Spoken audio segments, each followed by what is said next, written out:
welcome to a little baking session. We're going to do something nice and simple, very few ingredients. We've got some plain flour, an egg, some oil, baking soda or baking powder, some sugar, cinnamon, some ground almonds and a pinch of salt, and that's all that's going to go into this. And we're going to make some type of almond cookies. Okay, so I'm going to start by simply adding a generous pinch of salt to that bowl, and into that I'm going to put one egg, and then all we're going to do is we're just going to mix them together.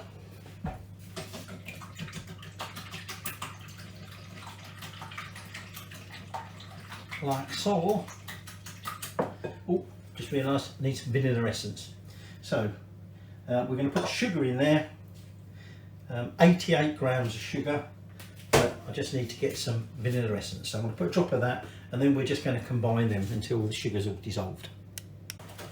Now I added a small amount of vanilla essence. If you've got any vanilla sugar, which I hadn't and I couldn't be bothered to make any, what you can do, instead of adding any of the essence, you can add 80 grams of sugar and 8 grams of vanilla sugar. So I've gone for 88 grams of sugar and a drop of vanilla essence.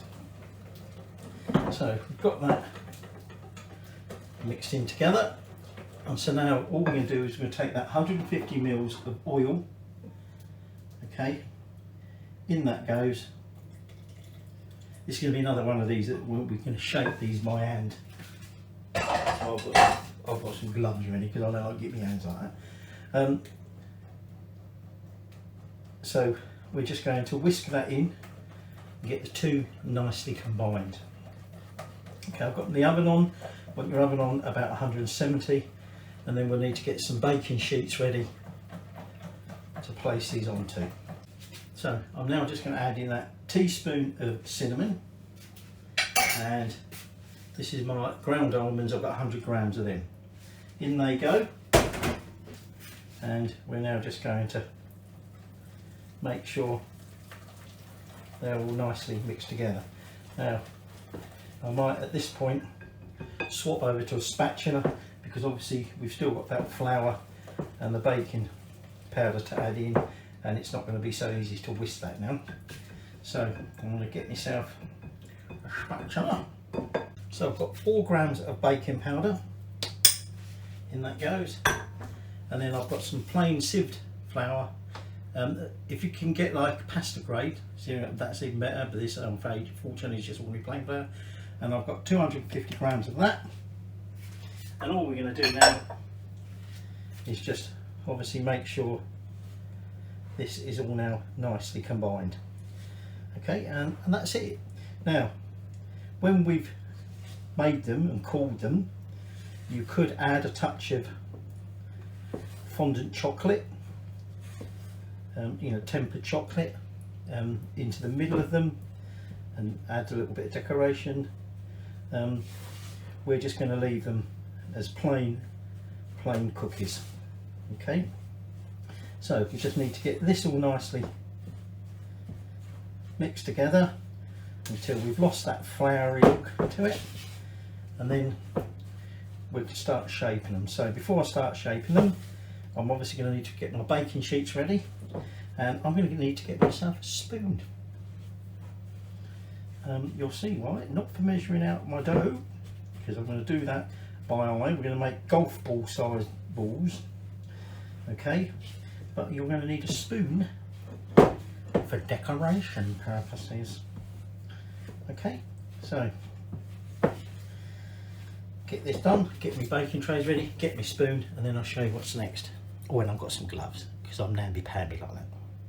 So, like I say, what we're going to do is we're going to pinch off about a golf ball size, and we're just going to roll it into a little ball, and then flatten it slightly. This is where we take our spoon, and what we're going to do is we're going to go around the outside of it, making some indents in towards the centre, so it looks like that, and then put a little dimple in the middle with our finger. Might be easy if you lay it down and then do your dimple that way. Okay, so pinch off another golf ball size. Oops. Get it all to stick together. Roll it.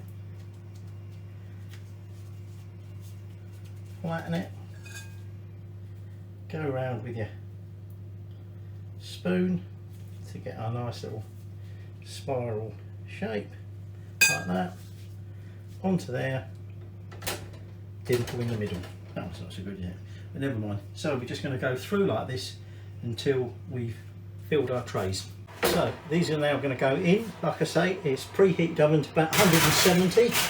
We're going to cook them for about 20 to 25 minutes. But after about 10 minutes, I'm just going to go in, pull them out. Cooker. I'm going to pull them out, and we're just going to reinforce that well because it will probably have swelled up a bit. Okay, so I'm getting my timer on, and then, like I say, I'll give it 10 minutes, and then we'll just reinforce that well if it needs it.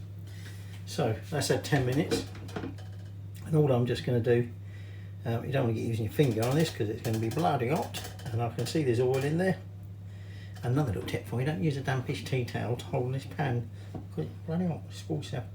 So all I'm doing is I'm just gently pushing that back down again because it has risen up a little bit. And then they're going to go in, back in for about another 10 to 15 minutes until they're done basically. So we'll catch you when they're done.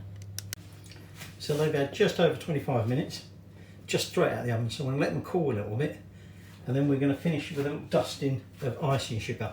Now like I said, we've got these little dimples. If you wanted, you could pour in some melted chocolate and a few little sprinkles on top, and then just decorate around the outsides of icing sugar.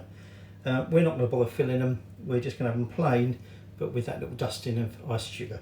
So I'm just going to let these cool for a little bit more because they're still quite hot before we give them the icing sugar treatment and transfer them onto the wire rack. Can't wait, I like almond. So, wife is back from the run. Wife said, oh, what's going in the well? She didn't know I was making it. I said, well, you could put some melted chocolate, let it set, put a little sprinkles on it, dust it around the outside with icing sugar.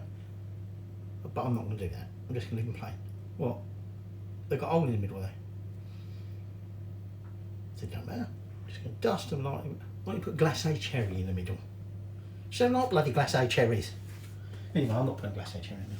So all I'm going to do is I'm just going to lightly sprinkle them with some icing sugar, and then we're going to transfer them to the rack where they'll be ready to finish cooling off and just ready for a little tasting. So I'll let you see me taste one, can't wait. So let's have a little tasting.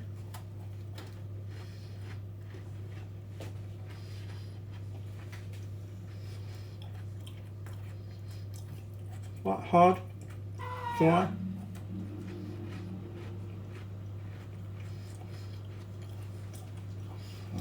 These would be nice with like a cup of tea.